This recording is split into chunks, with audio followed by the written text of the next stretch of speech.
مرافعه پرونده پرسر و صدای اعتراضهای عمومی در ناحیه روشن ولایت مختار کوهستان بدخشان روز 3 آگوست سال 2022 در داخل بازداشتگاه سزای رقم 1 در مرکز شهر دوشنبه آغاز یافته است. در این باره روز 5 آگوست در شبکه‌های اجتماعی ژورنالیست انوره سرکارова که اساساً رویدادهای بدخشان را پیگیری می‌کند خبر داد.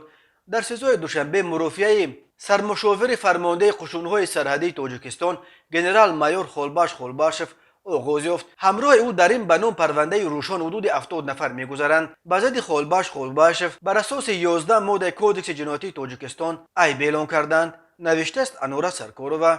بنا به اطلاع او مرافع پشت درهای بسته با صورت مخفی می‌گذرد و خویشاوندان عیبدار شوندگان را به تالار مرافعه راه ندادند. منبع‌ها از سزا خبر می‌دهند که گنرال خولباش خولباشف و تقریباً 20 نفر دیگر را هنگام مرافعه در داخل پنجره جای کرده بودند و عیبدار شوندگان دیگر در کنار آنها راست ایستاده بودند. خبر می‌دهد ژورنالیست. او می‌افزاید که رئیس ناحیه روشن فاروق دادخدایف و معاون او لیلا چهارشنبی و همچون شاهد در مرافعه اشتراک دارند. در میانه ماه می در جریان اعتراضها در ومر مرکز ناحیه روشن بنا به ادعای مقامات تظاهرگران گویا دادخدای و چهارشنبی و را لطکوب کرده بودند.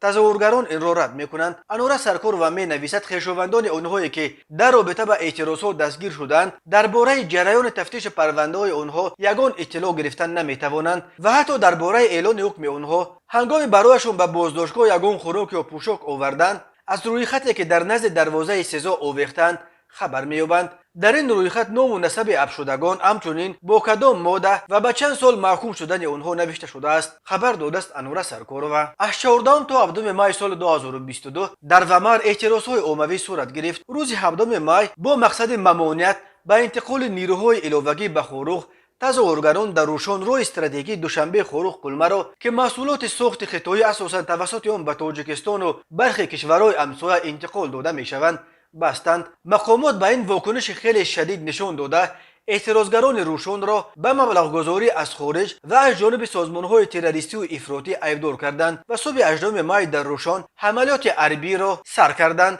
خود همان روز مقامات اعلان کرد که نظارت روشن را پورا به دست خود درآورده اعتراضگران را سرکوب کردند. مقامات هلاکت 16 نفر و بازداشت بیش از 120 نفر را در روشن و خوروغ تصدیق کردند، ولی منابع دیگر شماره کشته شدگان را بیش از 40 نفر و شماره دستگیر شدگان را حدود 200 نفر برشمرده میگویند. در بین کشته شده‌ها و دستگیر شده‌ها رهبران اعتراضها و فعالان جامعه شهروندی نیز هستند. ساکنان بدخشان میگویند نیروهای قدرتی به ضد اعتراضگران آسایشته از سلاح جنگی استفاده کردند. مقامات این را رد میکنند، ولی سازمانهای بین المللی از جمله پارلمان اروپا این ادعای مقامات تاجیکستان را قبول ندارد و تحقیق بین المللی حوادث ولایت مختار کوهستان بدخشان و تامین دسترسی آزادانه سازمانهای بشری و حامی حقوق به محل مناقشه دعوت میکنند. در دوشنبه دعوت به تحقیق بین المللی رویدادهای بدخشان را رد میکنند.